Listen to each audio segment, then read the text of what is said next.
2, 3.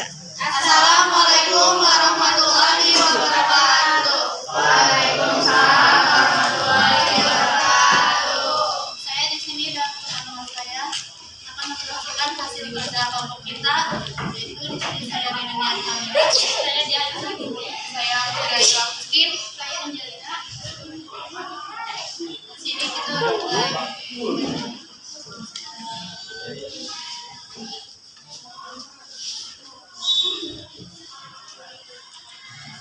Dan di sini ada tujuan dapat menerapkan teori yang hidrolik dalam kehidupan sehari-hari dan juga mampu menular prinsip kerja hidrolika dengan memperkembangkan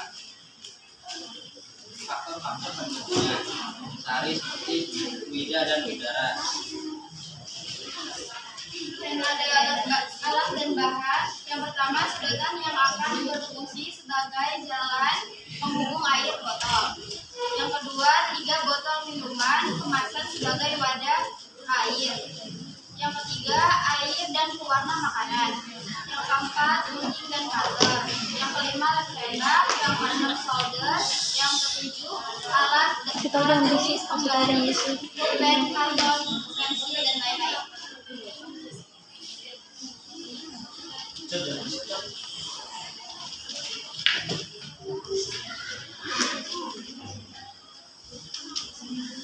Data pengamatan pada percobaan terhitung air mancur tanpa pompa listrik yang telah dilakukan, di mana pada botol bagian terisi air setinggi 7 cm dan botol bagian tengah terisi air setinggi 15 cm dan bagian paling atas terisi air setinggi 6 cm.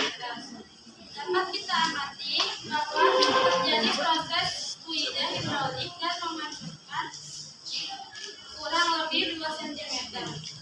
Beberapa kali percobaan untuk sempurna agar menyemprot sempurna itu harus mengulang-ulang dan secara permanen menyemprot. Untuk tadi yang dibacakan oleh dia itu dari data pengamatannya itu kan ini ada gambar yang bergambar botol yang ada 3 botol, yang satu itu botolnya utuh, yang kedua itu botolnya yang pertama itu ada botol yang utuh, yaitu kita pakai 3 botol tapi nggak harus dipakai semua botolnya. Yang satu itu utuh, sedangkan pertama itu sedotan 3 berfungsi untuk mengalirkan air sebagai corong atas botol bawah.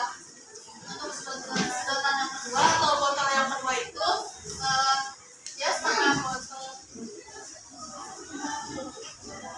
Ada botol yang kedua itu di setengah dipotong dulu sama sedotannya. Untuk yang ketiga, sedotan yang berfungsi untuk keluarnya air sehingga menjadi air mancur.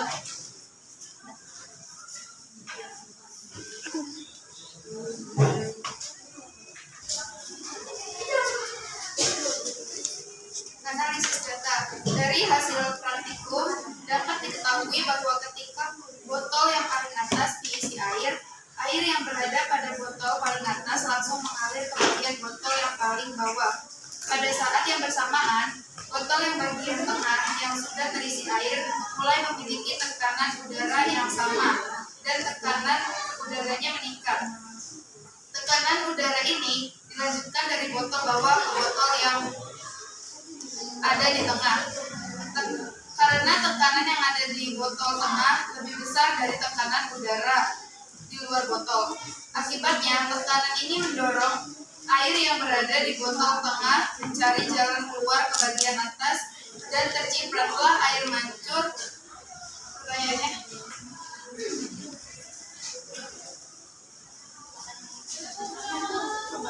Pertanyaan yang satu, apakah yang dimaksud dengan teknik hidrolik? Bahwa teknik hidrolik adalah terkait dengan aliran fluorna, umumnya air dan limbah. Nomor 2, jelaskan bagaimana prinsip kerja air mancur tanpa pompa listrik. Jawab. 1. Botol kosong diisi air udara yang ada di botol kosong akan berpindah ke botol yang berisikan air dan mendorong air naik ke atas hingga terjadi air mancur. Pertanyaan yang ketiga, apakah hubungan antara tekanan udara dan volume fluida dalam wadah yang digunakan? Jawabannya, hubungan antara tekanan dan volume udara dalam wadah dikenal dengan hukum Boyle, di mana hukum ini menyatakan bahwa tekanan suatu gas berbanding terbalik dengan volumenya. Artinya, semakin kecil volume, maka tekanannya semakin besar. Begitu pula sebaliknya. Yang keempat, kegagalan yang terjadi seringkali disebabkan oleh beberapa faktor sekitar. Jawabannya ada dua, yaitu yang pertama, ukuran sedotan yang tidak sesuai ukuran tempat tidak sama. Yang kedua, angin yang masuk.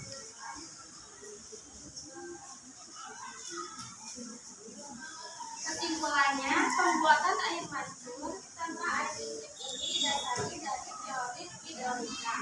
Penerapan sistem hidrolika dapat berhasil pada percobaan ini apabila tetap mempertimbangkan elemen-elemen lainnya.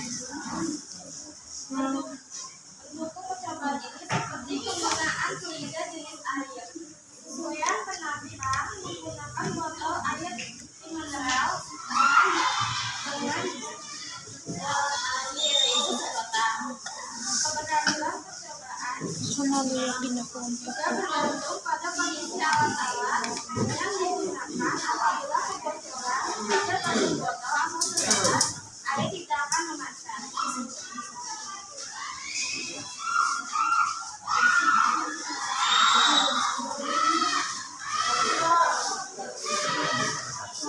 Yaitu barang siapa membaca surat Al-Kahfi pada hari Jumat, ia akan disinari cahaya di antara dua Jumat.